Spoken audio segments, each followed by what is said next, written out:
கரூர் அருகே 100 அடி ஆழமுள்ள கல்குவாரி குழியில் டேங்கர் லாரி கவிழ்ந்து ஓட்டுநர் தலை நசுங்கி உயிரிழந்த விவகாரத்தில் குவாரியில் பங்குதாரராக உள்ள அமமுக மாவட்ட செயலாளர் உட்பட 4 பேர் மீது வழக்கு பதிவு செய்யப்பட்டது.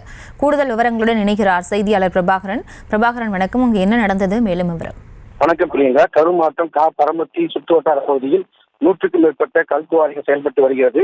இப்பகுதியில் ஒரு சில கல்குவாரிகள் அரசு நிர்ணயம் செய்த அளவை விட கூடுதலாக அளவு பள்ளம் தோண்டி பாறைகள் வெட்டி எடுத்து கட்டுமானத்துக்கு தேவையான எம்சாண்ட் பீசாண்ட் மணல்களை விற்பனை செய்து வருகின்றனர். இந்நிலையில் தலத்தூர்பட்டி பகுதியில் செயல்பட்டு வரும் ஸ்ரீ செல்வ விநாயகா புளூமட்டல் கல்குவாரி சுற்றுவட்டார பகுதியில் கடந்த 2 நாட்களாக இரவு நேரத்தில் பெய்த மழையின் காரணமாக 100 அடி ஆழ்குழலில் 3 அடி அளவில் தண்ணீர் தேங்கியுள்ளது.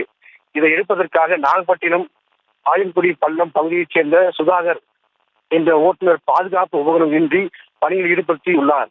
தண்ணீர் எடுப்பதற்காக 22,000 லிட்டர் கொள்ளளவு கொண்ட லாரியின் தண்ணீர் நிரப்பி மேலே வந்துவிட்டிருந்த போது எதிர்பாராத விதமாக 70 அடி உயரத்தில் இருந்து லாரி பாறைக்குள் கவிழ்ந்து விபத்துக்குள்ளானது.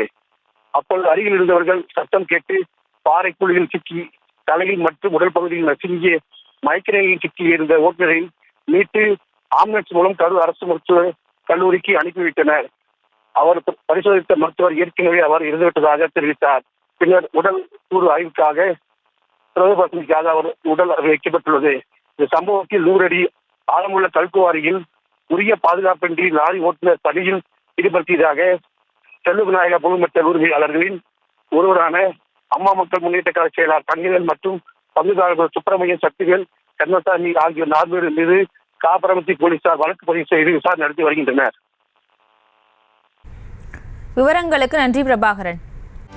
செய்திகளை உடனுக்குடனும் துல்லியமாகவும் தெரிந்து கொள்ள சப்ஸ்கிரைப் பண்ணுங்க.